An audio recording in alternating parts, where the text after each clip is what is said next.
SnowFall, Season 4, Episode 9, Sleeping Dogs. We'll get into it right after this. Hard, play hard, grind hard, stay hard, no, we stay out, make your way out, but I just can't stop, won't stop hustling, but I just Man, oh man, we got a lot to unpack tonight. So 3 deaths tonight. Let's get right into it. Man Boy, who was that was unexpected for me. I didn't expect Man Boy to go so early. I thought he was gonna be around a little bit longer. Then Khadijah, who if you've been following my reviews, you know she my favorite character. And then Irene, who we all knew that was coming. That was inevitable. Just didn't know the way she was gonna go. But well played, Reed. Well played. So episode starts off where it left off last episode. They're in T's apartment, and we don't know what they're going to do with T. But Franklin gets a page from Leon. He tells Peaches to stay there, hold her there. He jets back to the hospital, and he tries to stop Jerome. Jerome's like, "Yo, how did you know I was? How did you know? No, actually, they were in the projects. I'm sorry, not the hospital. They were in the projects because they went and got the guns. So Franklin jets over there, and this was one of those moments where uh, Uncle Jerome showed those acting chops once again. I know a lot of people give him a lot of flack for not being able to act, but he really showed his acting chops on this one. And man, him Franklin and him got into a full blown fist fight, and I'm like, Jerome, you can't be hitting a cripple, dude. Franklin got a cane. But I like the fact that Franklin was like, yo, put the guns down. We're gonna do this the old school way, man. And he got the living shit beat out of him, but he ain't take no for an answer. And ultimately it changed Jerome's decision um to not go over there, which was Franklin was trying to tell him, like, listen, man boy is expecting you right now. So if you go over there, all they gonna do is be expecting you, they gonna shoot your shit up. Point blank, period. Let's play it smart. Jerome, like, nah, we've been doing it your way. You've been fucking up. I'm about to do it my way. And he wind up listening because Franklin was getting the shit beat out of him. I feel bad for him, man. And Jerome gonna punch him right where he got shot at too in his shoulder. He was like, I'm like, oh man. But anyway, so they wind up listening. They take Jerome to T's house and have her call Man Boy Drew to try to set him up and tell him where to meet at for the plug. So it seems like everything's going along, like he's going along with it. He's like, yeah, I know where that is. Um, and he agrees to meet him. Um, Elton and Irene go to some radio station from some guy. I forget his name. But she is, dude. She don't give up. She don't stop at all. She's like, yo, I'm still gonna get this information out, dude. Like he planned on it. I thought it was some ex Black Panther, who it might be, that just got a radio station now. But she was trying to expose the truth. He was like, "You don't give up." She's like, "Nope, I don't." And man, crazy. Like you see the shirt. Goodbye, Elton. Elton don't give up either. I'm like, yo, y'all playing a dangerous game. After they came in your apartment, gave you a tranquilizer, gave you a warning, you still continue to do the same thing. I just don't get it. I really don't get it. Um Man, so we go back to the apartment with T.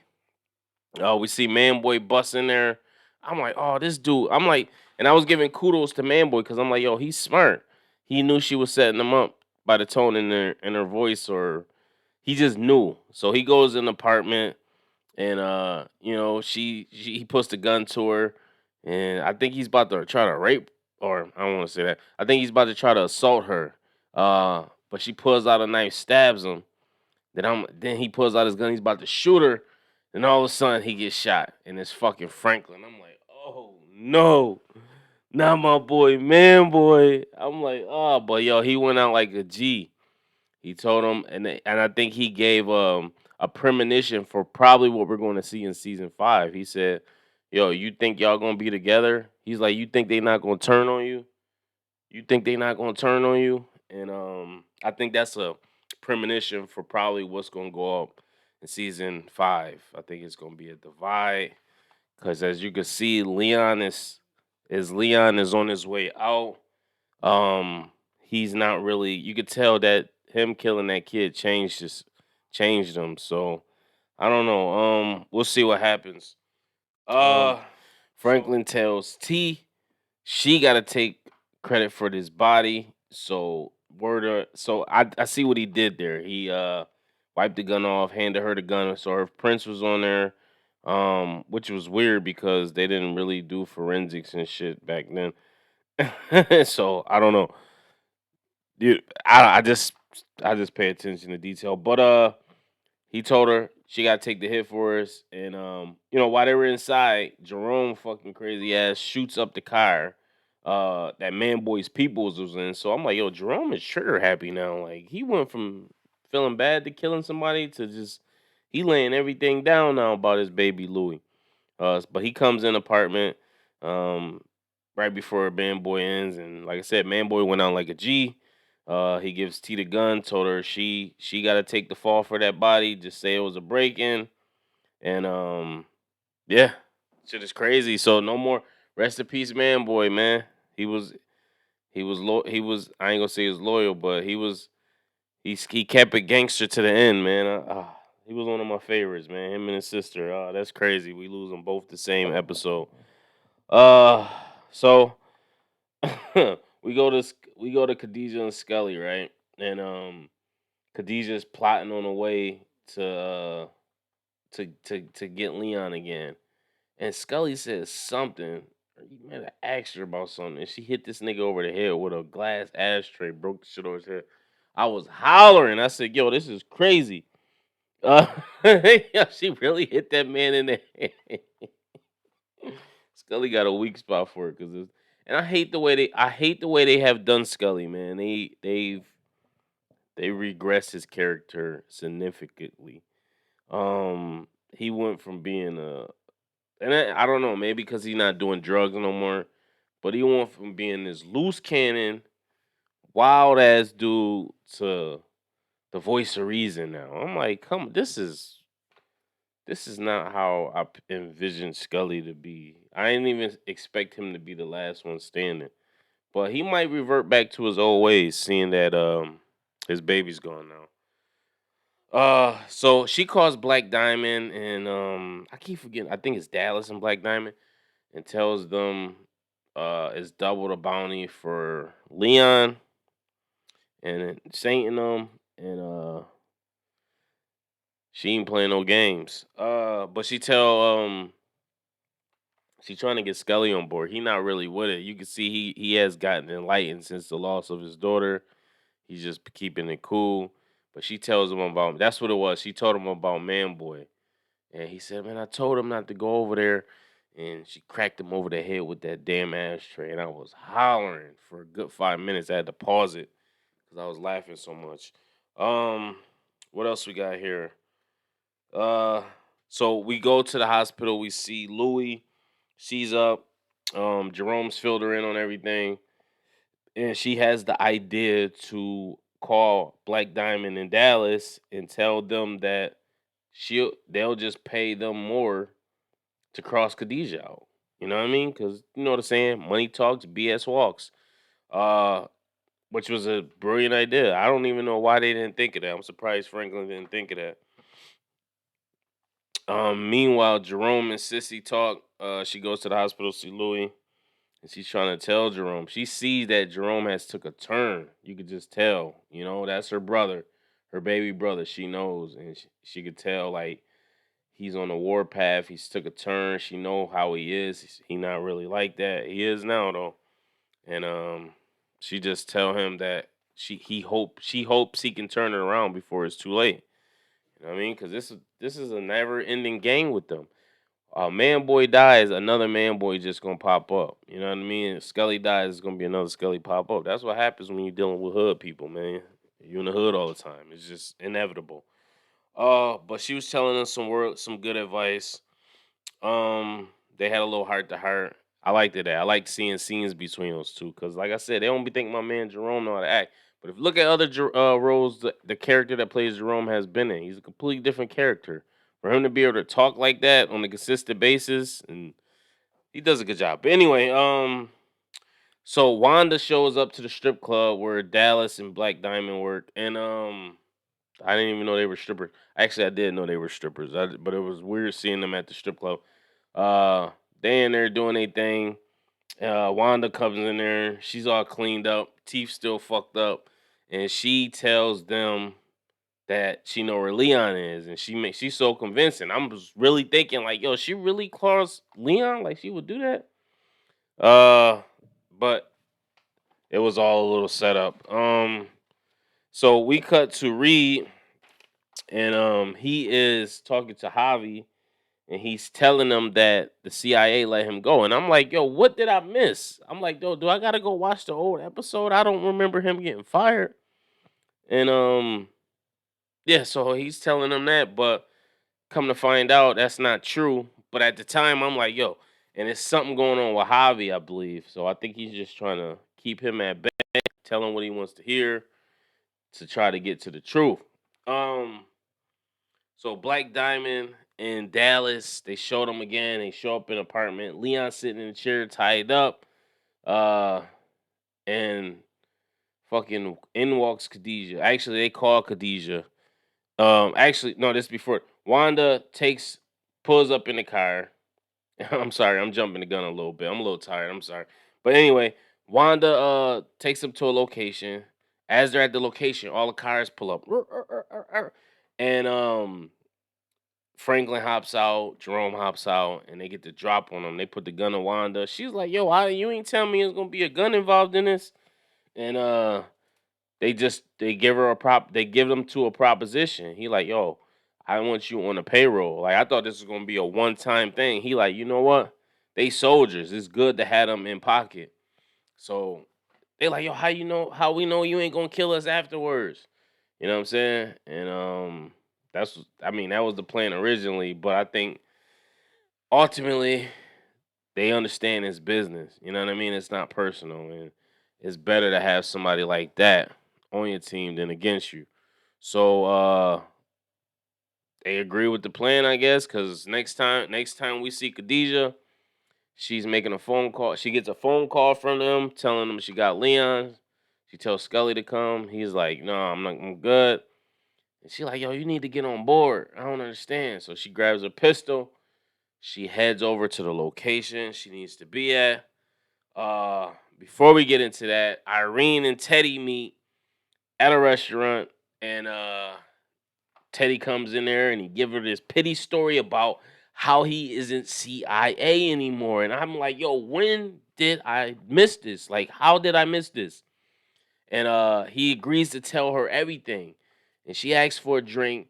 And I was looking when he got the drink. I'm like, yo, he's gonna slip her something. I know it. I just know it. But they never showed it. And if they did, they knew how to pan the camera up to where you couldn't see anything. And I'm like, ah. But anyway, he spills the beans. So I'm like, okay, he really is kicked out of the CIA. Like I'm convinced now because he done told her everything. And she's going along with it, and it cuts off. Now it cuts back to Khadijah walking in the apartment. Leon's tied up, and she's about to she about to get right to business. She pull out the pistol. They stop her, put the gun to her, take her pistol. Um, Leon gets up, and she just like, oh man, they got me. Franklin walks out. She like, oh no. But once again, just like her brother, she goes out like a G. Um, and fucking Leon, he's yeah, like I told you, he's not the same person. He actually apologizes to her, and he wants to give her a out. And I'm like, yo, you can't do that with nobody. Like, she not gonna go for nothing like that, Leon. You can't do that with her.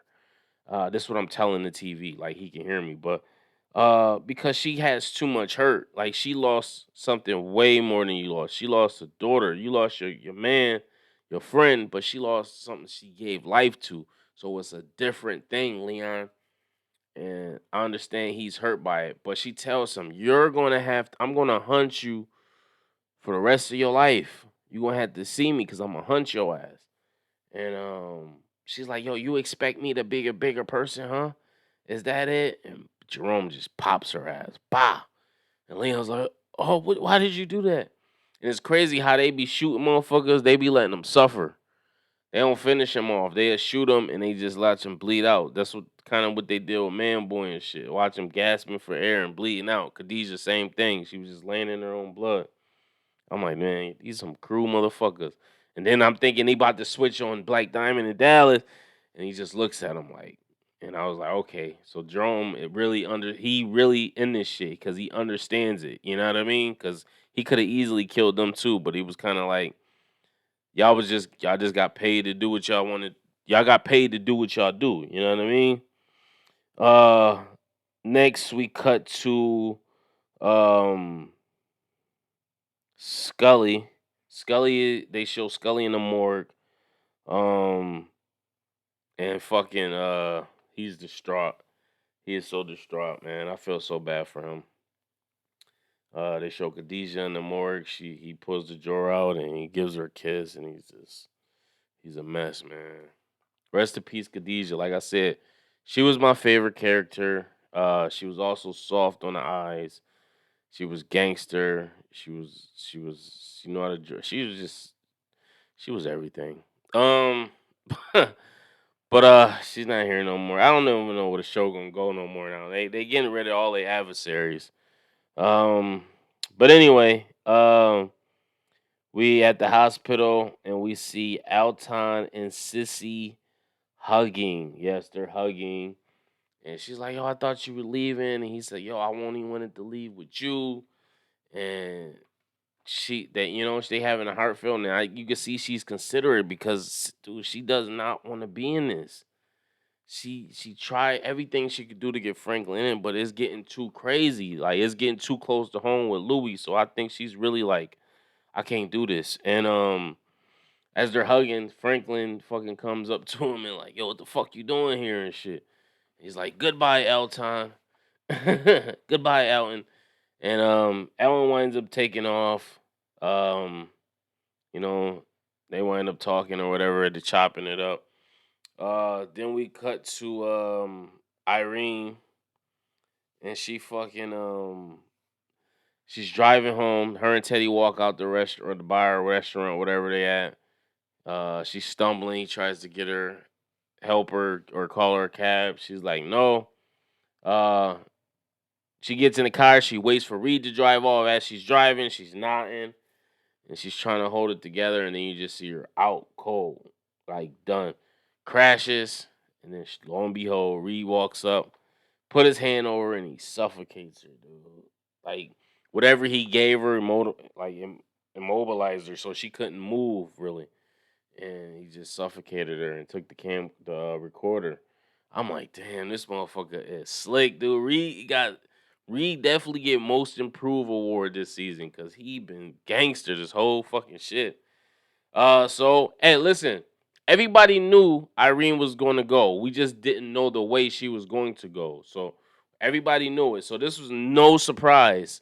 Uh, you know how the saying goes: you get what you ask for. You snooping around in business that you have no business snooping around in. So ultimately, you're going to get what you deserve. Not even necessarily what you deserve, but you're going to get what you're looking for. And hey, rest in peace, man. Condolences to Henry and the daughter. I forget her name, but yeah, that's what happened. So as they're they cut back to Sissy and Franklin. They're talking or they're sitting in the waiting area, and on the news comes about Irene, and you see Sissy just look at Franklin like this motherfucker a savage. Like, yo, what's going? Like, what? How did this happen? Like, it's crazy the look she was getting. She was staring at him for a good 5 minutes before he noticed. And all of a sudden, Reed strolls in, and they talking to each other, and he's like, "Yo, I don't want to talk about Irene." He was like, "Yo, I want to talk about your dad. What you gonna do about him? Cause he about to be next." And next it cuts to Elton, and Elton said, "Goodbye. I'm out. He's sitting in the hotel room, so he's either probably packing his bags up to go where he wanted to go, or he's feel like maybe he's going to take it on. But ultimately, we know what's going to happen to him. I think Franklin just going to wind up killing his dad, and he'll complete the ultimate transformation and join the dark side of the Force. No, I'm kidding. But this was a great episode, man. This once again, it's crazy. I can't believe they killed 3 characters in one episode, man. And who knows what's to come? Maybe Scully's gonna get back on this bullshit. I don't know. I feel like we are gonna lose a main character this season just to kind of keep the story real. You know what I mean? But we'll see next week. But post your comments below. Make sure you like, subscribe, hit the notification bell. Till next time, peace, love, and prosperity. And let me know what you thought about the episode. If it's anything I left out, I'm sorry. Like I said, I'm tired. I've been working all day. Had to stay up, do this. But hey, that's no excuse. I'm here. Let's go.